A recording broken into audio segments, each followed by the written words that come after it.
Hi friends, அஸ்ஸலாமு அலைக்கும். Welcome back to Shanu's kitchen. இன்றைக்கி நம்ம கிச்சனில் என்ன பார்க்க போகிறோன்னா, ஈஸியாக செய்யக்கூடிய ஒரு தொக்கு தான். ரொம்ப டேஸ்டியாக இருக்கும். கண்டிப்பாக வீட்டில் நீங்களே ட்ரை பண்ணி பாருங்கள். வாங்க எப்படி பண்ணலான்னு பார்த்துடலாமா? அதுக்கு ஒரு பேன் எடுத்து வச்சுக்கலாம். பேன் ஹீட் ஆனதும் ஆயில் ஊற்றிட்டு 1 டேபிள் ஸ்பூன் கடலைப்பருப்பு, 1 டேபிள் ஸ்பூன் உளுந்தப்பருப்பு ரெண்டையும் எடுத்து நல்லா பொன்னிறமாக வதக்கிக்கலாம். அது நல்லா வதங்கட்டும். வதங்கினதுக்கப்புறம் நான் வந்து ஒரு 4-5 பச்சை மிளகாய் எடுத்து வச்சுருக்கேன். அதை ஆட் பண்ணிக்கலாம். அந்த எண்ணெயிலே பச்சை மிளகாவும் நல்லா பொரிஞ்சதுக்கப்புறம் ஒரு 2 கொத்து கருவேப்பிலை வச்சுருக்கேன். அதையும் போட்டுக்கலாம்.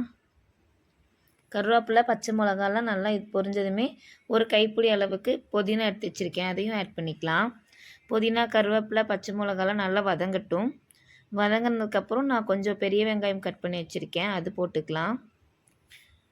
பெரிய வெங்காயம் நல்லா எண்ணெயோடு வதங்கி நல்லா ப்ரௌன் கலர் வர வரைக்கும் நம்ம வெயிட் பண்ணிக்கலாம்.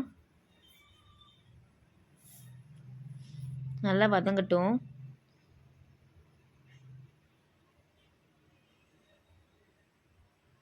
அது நல்லா வதங்கி வரும்போது நான் ஒரு கைப்பிடி அளவுக்கு தேங்காய் எடுத்து வச்சுருக்கேன். அதையும் ஆட் பண்ணிக்கலாம்.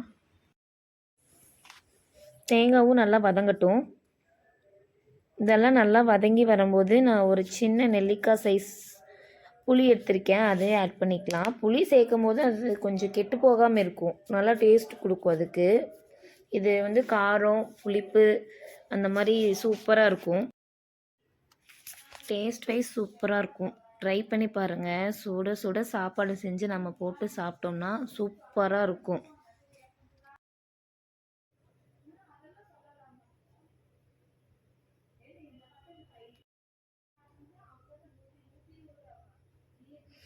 எடுத்து வச்ச நெல்லிக்காய் சைஸ் புளியும் நான் ஆட் பண்ணி நல்லா வதக்கிக்கிறேங்க. வதக்கிட்டு நான் கொஞ்சமாக பெருங்காய பொடி போட்டுக்கிறேன். பெருங்காயத்தூள் போட்டு நல்லா வதக்கிக்கலாம். நல்லா வதக்கி எல்லாம் மிக்ஸ் பண்ணி விட்டதுக்கப்புறம் தேவையான அளவு உப்பு ஆட் பண்ணிக்கலாம். உப்பு ஆட் பண்ணி ஒரு டைம் நல்லா வதக்கி விட்டுக்கலாம். ஃபுல்லாக மிக்ஸ் பண்ணி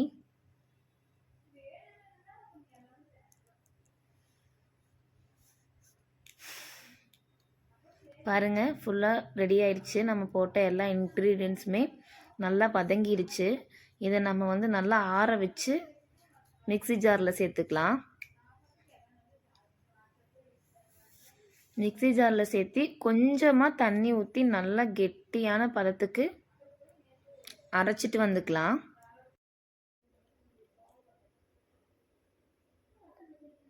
இது கூட நான் வீட்லேயே ப்ரிப்பேர் பண்ணி வச்சுருக்க கருவேப்பிலை பொடி 3 ஸ்பூன் ஆட் பண்ணிக்கிறேன்.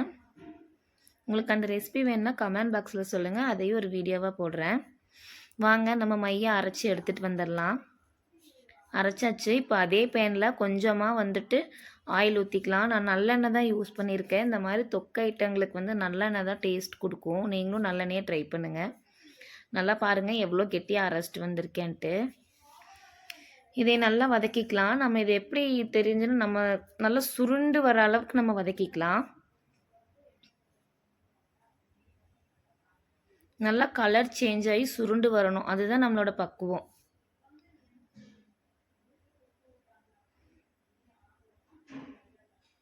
நல்லா கைவிடாமல் கிளறுங்க, அடி பிடிச்சிடும்.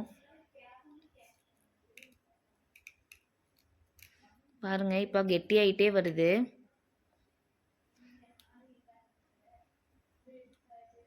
நல்லா சுருண்டு வருது பாருங்கள். டேஸ்ட் உண்மையாலுமே சூப்பராக இருக்குங்க. கண்டிப்பாக வீட்டில் ட்ரை பண்ணி பாருங்கள்.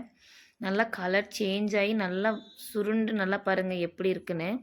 இந்த பதத்துக்கு இருந்தால் கரெக்டாக இருக்கும். இப்போ நம்ம எடுத்து ஒரு பாக்ஸில் சேவ் பண்ணி ஃப்ரிட்ஜுக்குள்ளே வச்சிட்டோம்னா 2-3 நாளைக்கு தாங்குங்க. ஏன்னா நம்ம இதில் எந்த ப்ரிசர்வேட்டிவும் சேர்க்கறது இல்லையா, அதனால சூப்பராக இருக்கும். நீங்கள் ட்ரை பண்ணி பாருங்கள்.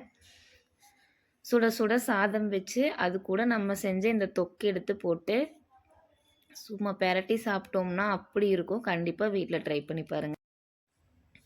நீங்களும் வீட்டில் ட்ரை பண்ணி பார்த்துட்டு எப்படி இருந்துச்சுன்னு கண்டிப்பாக சொல்லுங்கள். லைக் பண்ணுங்கள், சப்ஸ்கிரைப் பண்ணுங்கள் மறக்காமல், அண்டு ஷேர் பண்ணுங்கள்.